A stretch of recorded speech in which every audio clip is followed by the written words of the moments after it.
আসসালামু আলাইকুম। যারা হয়তো বা গলের ব্যাটিং দেখেন নাই তারা শুধুমাত্র স্কোর কার্ড দেখে, আমাদের দেশে 90% দর্শকরা আসলে স্কোর কার্ডই দেখে, স্কোর কার্ড দেখে সোহানের ব্যাটিংটাকে নিয়ে অনেক ট্রল করতে পারেন। কিন্তু সত্যি কথা বলতে সোহানের এই ইম্প্যাক্ট ইনিংসটার জন্যই আলটিমেটলি গল কিন্তু 200-র উপর রান করেছে এবং সেই সময়কার পার্টনারশিপ বিল্ড আপের নেচার অনুযায়ী তাদের দুজনের ব্যাটিংটাই একদম পারফেক্ট ব্যাটিং ছিল। প্রথমত একটা বিষয় বুঝতে হবে, সেটা হচ্ছে উইকেটের নেচারটা ইনিশিয়াল স্টেজে বল কিন্তু প্রচণ্ড পরিমাণ লো হচ্ছিল, গুড লেন্থ বা ব্যাক অফ দ্য লেন্থে পড়ে বল প্রচণ্ড পরিমাণে লো হচ্ছিল এবং কমেন্টেটররাও সে ব্যাপারটা নিয়ে আলোচনা করছিলেন। দ্বিতীয়ত যে বিষয়টা সেটা হচ্ছে পাওয়ার প্লে শেষে আপনি দেখবেন যে সোহান এবং তার ওপেনিং পার্টনার দুজনে কিন্তু সমানে সমান ছিলেন। একজন 17 বলে 20 ছিলেন, আরেকজন 19 বলে 20 ছিলেন। সো দুজনই আলটিমেটলি ইনিশিয়াল স্টেজটাতে স্ট্রাগল করেছেন এবং স্ট্রাগল করার সঙ্গে সঙ্গে তারা রানের চাকাটাকেও সচল রাখার চেষ্টা করেছেন, যেখানে প্রথম 6 ওভারে তারা 40-এর উপর রান সংগ্রহ করতে পেরেছেন, যে জায়গাটাতে সোহান এবং তার ওপেনিং পার্টনার দুজনেরই অবদানের জায়গা ছিল। হ্যাঁ, সোহানের দুর্বলতার জায়গাটা স্পিন। এটা আমরা এর আগের দিনের ভিডিওতেও বলেছিলাম যে সোহান পেস বল ভালো খেলেন, এই কারণে তার ওপেনিংয়ে নেমে রান করাটাতে আমি অবাক হই নাই। তবে সোহানের দুর্বলতার জায়গা যদি বলেন সেটা হচ্ছে স্পিন, সেটা গতদিন আমরা পরিসংখ্যান দিয়ে আপনাদেরকে বুঝিয়ে দিয়েছিলাম। এবং এই ম্যাচটাতে হাসারাঙ্গাকে আপনি কখনোই পাওয়ার প্লেতে বোলিং করতে দেখবেন না।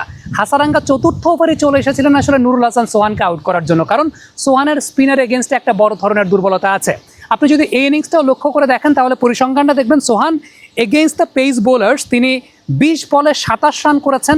একটু বিরুদ্ধ কাইন্ড অফ কন্ডিশন ছিল, ইনিশিয়াল স্টেজে বল নামছিল, তার মধ্যে একটা 6 এবং 3টা 4 মেরেছেন। তবে স্পিনের এগেনস্টে 12 বলে তিনি 6 রান করেছেন। এবং এই ইনিংসটাতে ইনিশিয়ালি বৈশিষ্ট্যের জায়গাটা এরকম ছিল, the batters had to wait to play their shots. আপনি দেখবেন যে একটা 4 মেরেছিলেন ব্যাকওয়ার্ড পয়েন্ট দিয়ে নুরুল হাসান সোহান, যেটা আসলে একদম শেষ মুহূর্তে তার শটটাকে প্লেসিং করে দিয়েছিলেন। শাহিন শাফরিদের এগেনস্টেও তাকে দেখা গিয়েছিল যে তিনি 2টা 4 মেরেছিলেন।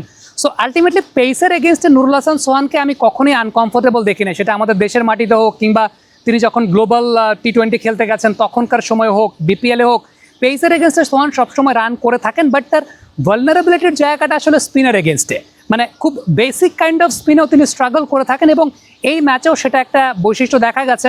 তারপরেও ইট ওয়াজ গুড টু সি যে সোহান স্পিনার এগেনস্টে আসলে ইনিশিয়াল স্টেজে রাশ করেন নাই, তিনি সিঙ্গেল নিয়ে তার পার্টনারকে দিয়েছেন এবং পরবর্তী সময় ব্যাটসম্যানটা কিন্তু এক্সেলারেট করতে পেরেছেন।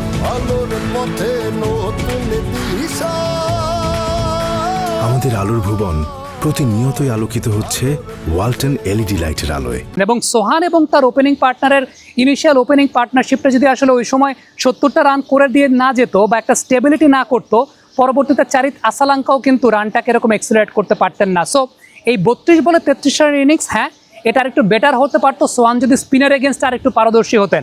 বাট টেকনিক্যাল জায়গা থেকে সোহান তো স্পিনার ডিল করতে গেলে অতটা পারদর্শী না, সেটা আমরা এর আগের দিনও বলেছি। আপনি যদি পরিসংখ্যান লক্ষ্য করে দেখেন তাহলে স্বীকৃত T20-তে পেসের এগেনস্টে তার স্ট্রাইক রেট 147, অন্যদিকে স্পিনার এগেনস্টে তার স্ট্রাইক রেট 91 বা 92।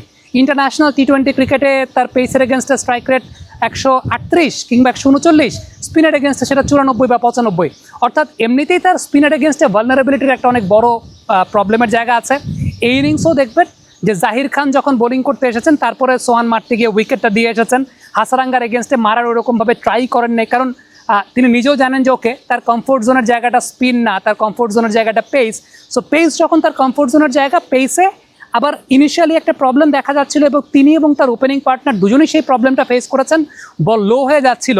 বাট তারপরও যেইভাবে আসলে পেসটাকে ডিল করেছেন সোহান এবং তার পার্টনার, আমি বলবো যে তারা ঠিকঠাক মতো ডিল করেছেন এবং এই কারণেই তারা পরবর্তী সময় রানটাকে এক্সেলারেট করতে পেরেছে। সো যারা শুধুমাত্র স্কোর কার্ড দেখে সোহানের ইনিংসটাকে বিবেচনা করবেন, আমি বলবো যে আসলে ম্যাচ দেখলে পরে আপনি ডিফারেন্ট কাইন্ড অফ সিনারিও নিয়ে চিন্তা করতে আপনি বাধ্য হতেন।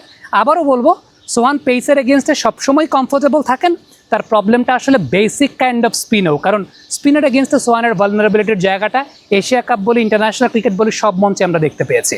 সো এই 32 বলে 33 রানের ইনিংসটাকে আমি বলবো it was good according to the partnership অনুযায়ী ইট ওয়াজ গুড। কারণ প্রথম 6 ওভারে তার পার্টনার এবং তিনি, একজন 19 বলে 20, একজন 17 বলে 20, দুজনের একদম সিমিলার অবস্থায় ছিল।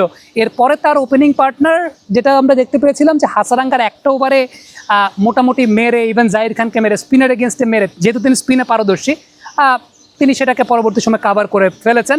বাট সোহান আনফর্চুনেটলি সেই কাভার আপটা করতে পারেন নাই, কারণ জাহির খান আসার পরে তিনি ওই জায়গাটা আউট হয়ে গেছেন মারতে গিয়ে। কমেন্ট বক্সে আপনাদের মন্তব্য মতামত জানতে চাই, লিখে পাঠাবেন।